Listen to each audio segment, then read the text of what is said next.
Well, welcome again to Essentials. We're so glad that you are a part of the class that you're taking part in and joining with us as we make these presentations, and we hope that you are, there's the word hope that you're getting a lot out of this. We begin a new section of questions centered around how do we get hope. So David, why don't you lead us into this new section? Tell us, how is it that we get hope? Yeah, so this particular study, this session, we're going to be discussing Scripture, the way we get hope from Scripture. But I would bet for many of us, that would sound like a truism, kind of obvious. Of course, we get hope from Scripture. But then you might open up Scripture, and you can try this. I mean, just open it up to a random page and see if it's hopeful. It might not be. And so there's this interesting way in which, how does this book that is so strange and so seemingly complicated truly give us hope? And to that, I would say that Scripture is actually this sort of place of fertile engagement with God. Okay.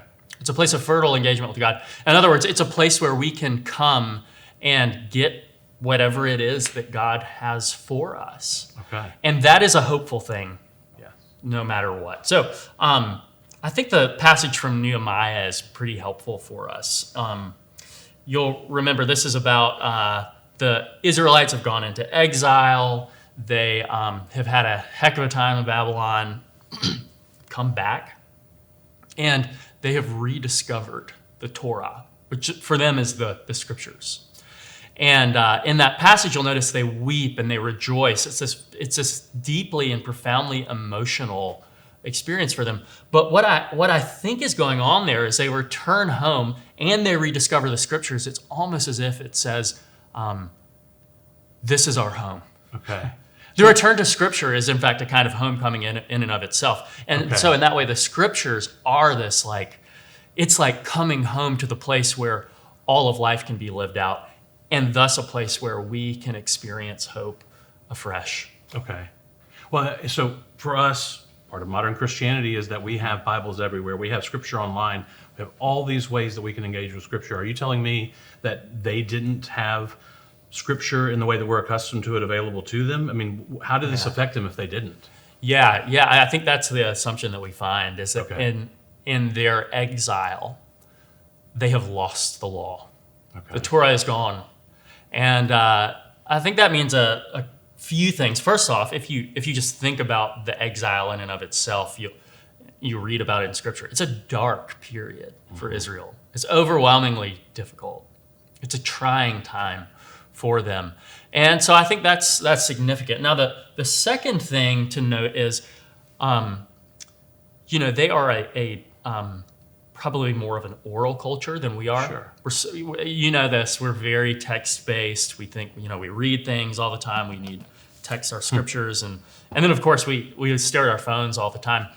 But not so with ancient Israel. They would remember things, cherish things, have them embedded deep into their hearts. Many of them would have had the Torah memorized, passed it on to generations and generations.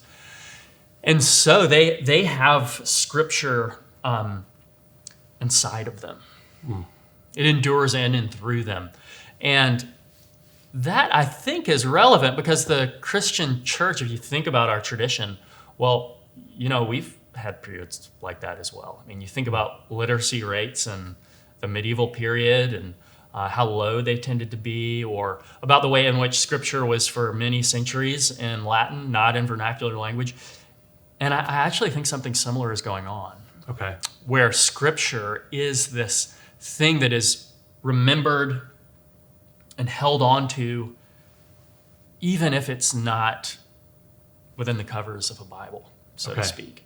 And so it's not a good thing to not have Scripture, and yet Scripture does endure. It has the power, it is God's own textual word, to endure even inside of us if we cherish it. And so I think the cherishing of Scripture is actually part of coming into context where we can receive hope in some really new and tangible way. Does that make sense? Yes, I'm really struck by the idea of the memorization of Scripture, Yeah. but not just that, but the delivery. So I think of times when I've sat around a campfire and somebody has some story that they've known and they've told it 1,000 times, and the familiarity with it. And so it's the sense of God dwelling within them because His Word is dwelling in them. Yeah, you'll notice like the word, a common word in the Old Testament you hear again and again, and it's even common in Jewish communities today, is remember. Okay. You gotta remember. Yeah. Because remembering actually calls something into being. And so in a way, the scriptures bring us into the presence of God, and they give us these words that we can have in our hearts that also kind of bring us into the presence of God. So this really does mean that we have access to God through Scripture. Is that what you would say? Yeah. I mean, I think that's for many that would come across as a dramatic claim, that it is a kind of presence of God. And yet I'm not sure that I would want to disregard it. I do think I agree. Okay. agree. Okay. That's wonderful. And I think we see that even in the passage that we have from Luke. Okay. You'll read it and you'll notice, Jesus walks into his hometown. He comes into the synagogue. He unfolds this scroll. It would have been a scroll in his day. Right. And he reads this prophecy from Isaiah about this one who will come, who's anointed to bring good news to the poor and to the captive. And he says this, an amazing mic drop.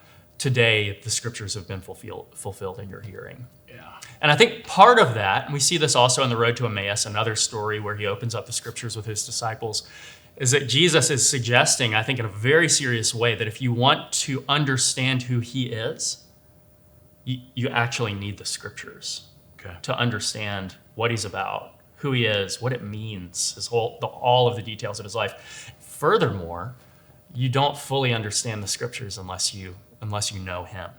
Okay. And so once again, I would reiterate, the scriptures are this home, this place where we can come back and come into the presence of God and experience his own life in our lives.